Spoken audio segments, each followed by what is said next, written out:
En 2025, j'ai touché le fond, alors que de l'extérieur tout allait bien.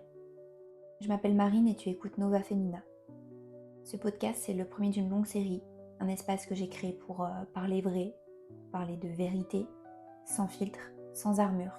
Car je sais qu'aujourd'hui, c'est devenu compliqué d'avancer en étant pleinement soi-même. On a peur du regard des autres, des critiques, des jugements. Mais cette année 2025 m'a appris que pour être vraiment heureuse, il fallait faire tomber le masque. Alors ici, j'ai décidé de faire tomber le mien. Ça va pas être facile et je dis pas que je vais arriver à tous les faire tomber du jour au lendemain. Et je te propose qu'on essaye ensemble.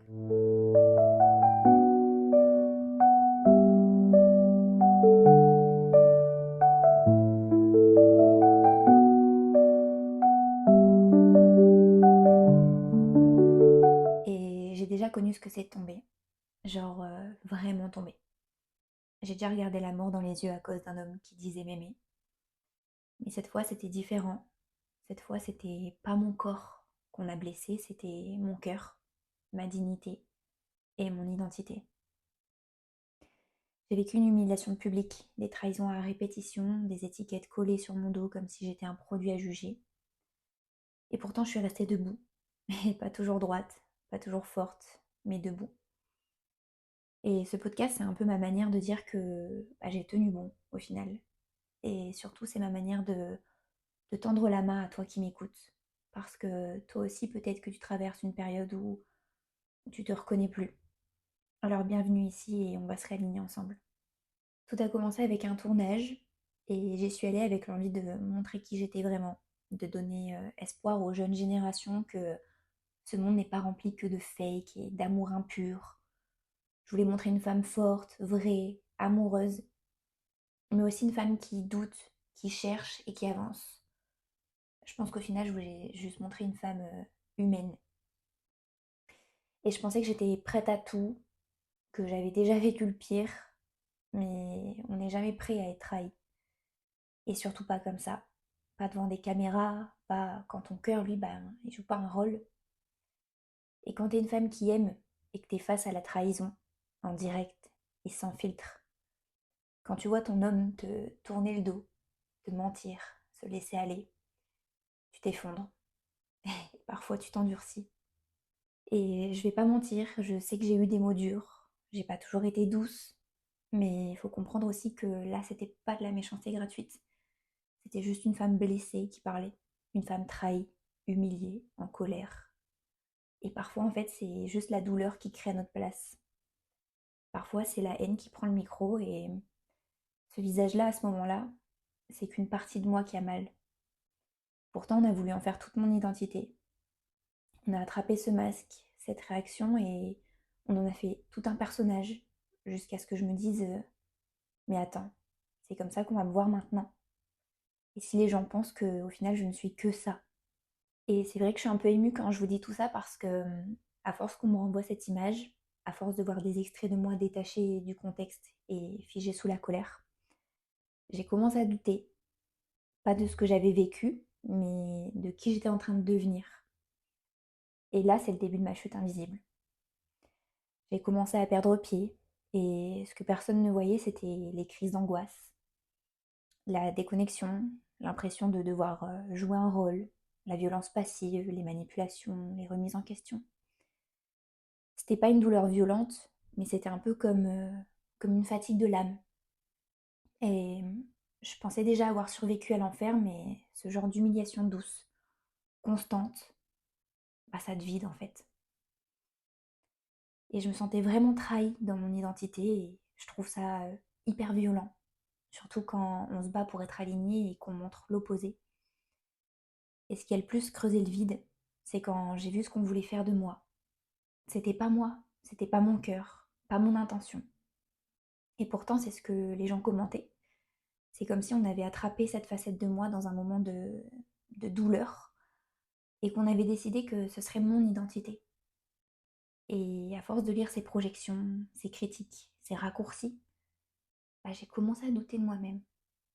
Et j'ai commencé à me dire, mais si j'étais vraiment comme ça au final.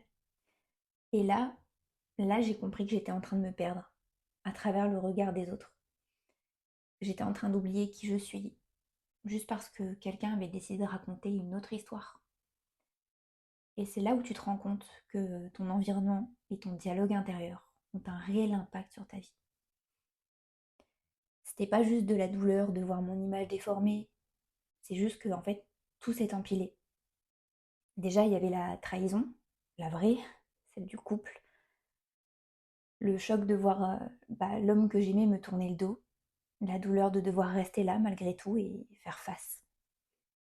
Et derrière ça, fallait que je continue à avancer, fallait que moi-même je me reconstruise en tant que femme, que je retrouve de la sécurité, du respect, de l'amour pour moi, alors que je me sentais cassée.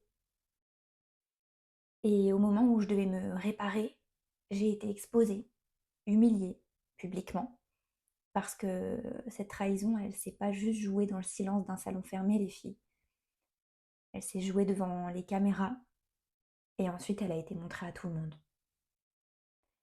Et pendant que je digérais à peine tout ça, pendant que j'essayais de me recentrer, de me relever intérieurement, j'ai vu une image de moi circuler partout.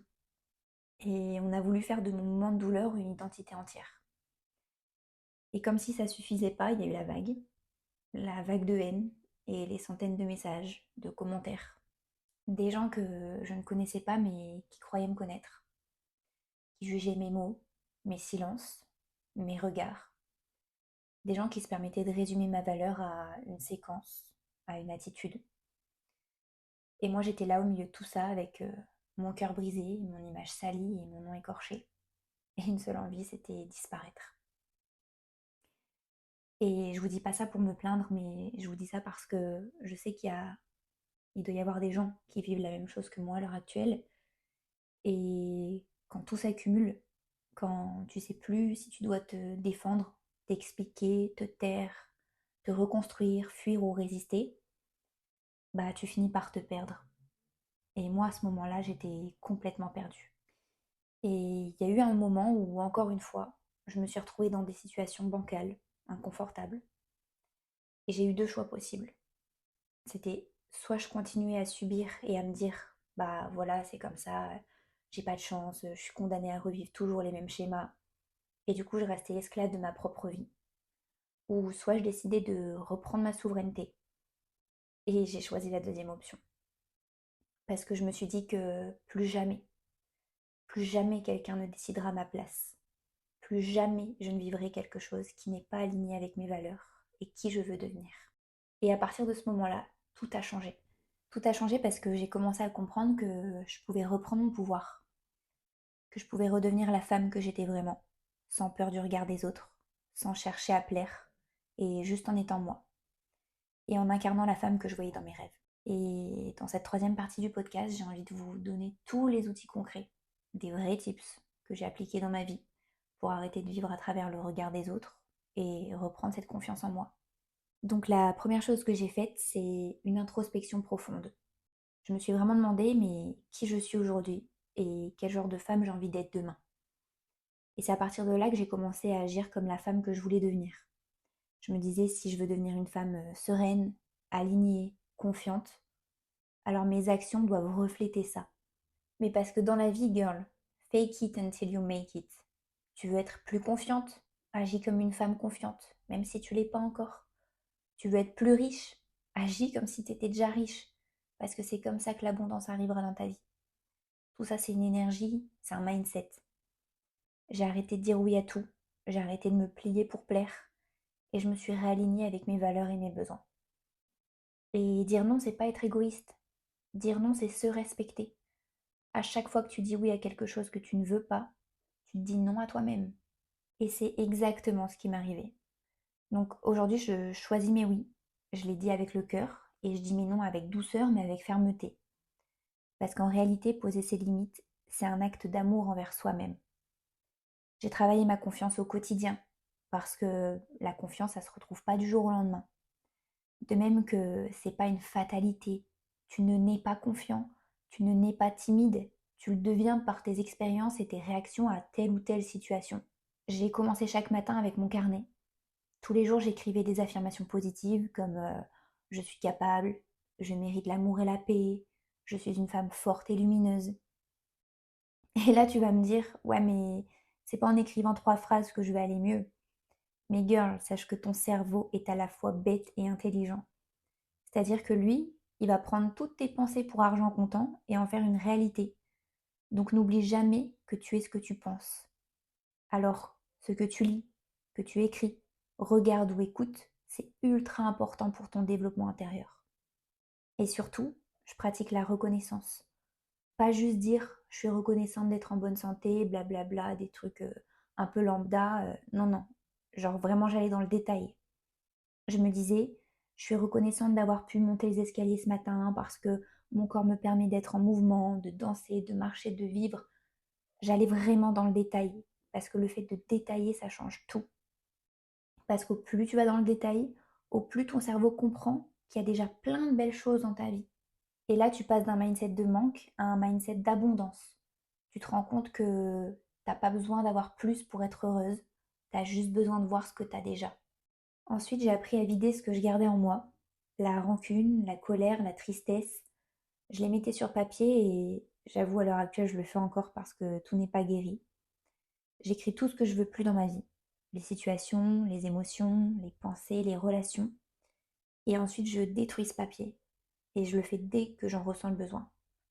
Ce geste, c'est un peu symbolique, mais ça m'aide à libérer ce que je porte. Et ça, en vrai, tu le fais à ta manière, hein. Si tu as envie d'écrire, de marcher, de peindre, de chanter, le but, c'est vraiment de laisser partir ce qui t'appartient plus. Ce que j'ai fait aussi et que je faisais plus, c'est que j'ai recommencé à prendre du temps pour moi, toute seule. Genre aller marcher, me faire un massage, me couler un bain avec de la musique, des bougies, juste respirer. Des moments simples mais vraiment essentiels. Des moments où personne ne vient t'interrompre. Bon, des fois, il y avait juste mon chat qui voulait à manger. Mais tu te reconnectes vraiment à ton corps, à ton souffle et à ton cœur. Et là, tu te ressens vraiment vivante et entière. Et je sais que beaucoup de femmes ont peur de la solitude, mais c'est dans la solitude qu'on apprend à se connaître. Tu peux pas être bien avec quelqu'un si tu n'es pas déjà bien avec toi-même. C'est ce que j'ai aussi compris dans mon couple. Parce que pendant longtemps, j'ai mis ma relation en priorité, en me disant que je devais réparer l'image qu'on avait de nous. Mais en faisant ça, je me suis totalement oubliée. Et quand tu t'oublies, tu déséquilibres tout. Un couple, c'est pas deux moitiés qui se complètent. C'est deux personnes entières qui s'unissent. Mais comment tu peux t'unir lorsque personne n'est vraiment entier? Et aujourd'hui, c'est ce qu'on a décidé avec Hugo, c'est de travailler sur nous chacun de notre côté. Et qui sait, peut-être qu'un jour on se retrouvera pour que notre relation repose enfin sur un vrai équilibre. Mais pour moi, dans un couple, tant que l'équilibre n'est pas là, le vrai épanouissement n'est pas possible. Et reprendre sa place, ça veut dire redevenir la priorité de sa propre vie. Parce que tu es né seul et tu repartiras seul. Et entre les deux, ta mission, c'est de te réaliser pleinement. Enfin, en tout cas, moi, c'est comme ça que je vois la vie. Et tout ce que tu vis, les épreuves, les trahisons, les chutes, c'est juste des étapes. Moi, je crois vraiment que l'univers ne t'envoie jamais une épreuve que tu ne peux pas surmonter. Alors, à chaque fois qu'il m'arrive quelque chose de dur, je me dis, ok, c'est pas contre moi, c'est pour moi. C'est une leçon et c'est une occasion de grandir. Et depuis que je vois les choses comme ça, j'ai arrêté d'avoir peur. Tu verras, toi aussi, t'arrêteras de te dire, mais pourquoi moi? Et tu diras plutôt, mais pourquoi pas moi? Et c'est cette posture-là, cette foi en la vie, qui me redonne ma paix intérieure. Et je suis pas en train de te dire que ça sera facile, que tu vas pouvoir te reconstruire en un jour, en une semaine, ni même en un mois. Tout ça, c'est un travail de longue haleine. Mais n'oublie jamais que Rome ne s'est pas construite en un jour. Mais step by step, day by day, tu vas y arriver. Fais confiance au processus. Alors si tu écoutes ce podcast et que tu traverses une période difficile, souviens-toi que tu as toujours le choix. Soit tu restes spectatrice de ta vie, ou soit tu redeviens l'actrice principale de ton film. Et ce film-là, c'est toi seul qui écris le scénario. Reprends ta place, reconnecte-toi à ton corps, à ton intuition, à ta vérité. parce que la plus belle version de toi existe déjà. Elle t'attend juste. Elle attend juste que tu te dises enfin oui à toi-même. Et j'espère que ce moment t'aura fait du bien. Pas forcément plus, parce qu'on n'est pas dans un film, on est dans le vrai. Mais j'espère sincèrement que ça t'aura apaisé et rassuré, que tu te sentiras un peu moins seul. Parce que tu n'es pas seul. On passe toutes et tous à un moment ou à un autre, par ces moments de flou, de douleur, de perte de repères. Et c'est normal, c'est humain. Mais souviens-toi que tout doit venir de toi. Tu peux écouter des podcasts, lire des livres, suivre des conseils, mais si au fond de toi tu ne crois pas en ta propre capacité à t'en sortir, rien ne changera vraiment. Parce que le vrai pouvoir, il est déjà en toi. Tu peux amener un âne à la rivière, et ça c'est ma phrase, je sais que tout mon entourage va rire en écoutant ça, mais tu peux amener un âne à la rivière, mais tu peux pas le forcer à boire. Et ça, c'est une phrase que j'adore, parce qu'elle dit tout. On peut te montrer le chemin, t'inspirer, te donner des outils, mais c'est à toi de choisir de les utiliser. Parce que tout part de ta volonté, de ton feu intérieur et de cette petite voix qui te dit « j'en ai marre de subir, j'ai envie de changer ». Et quand tu prends cette décision, vraiment, au plus profond de ton cœur, quand tu décides que tu veux aller mieux, alors là, tout commence à bouger. Parce que si tu veux que les choses changent, il faut changer. Et merci d'avoir écouté ce podcast jusqu'au bout. J'avais peur de lancer ce premier podcast d'une longue série à venir. Parce que c'est vrai que je voulais vraiment vous faire un remake de mon année 2025, des épreuves que j'ai pu avoir sur mon chemin, mais de comment j'ai pu m'en sortir. Et pas pour faire une autobiographie, ni pour vous parler de moi ou pour me plaindre ou quoi que ce soit. Je veux vraiment pas que ce podcast soit pris comme ça, mais je veux qu'il soit pris en mode tout le monde est humain. Et même les gens que vous voyez sur les réseaux traversent des choses de la vie banale, de la vie humaine, parce que tout le monde est humain. Personne n'est un robot.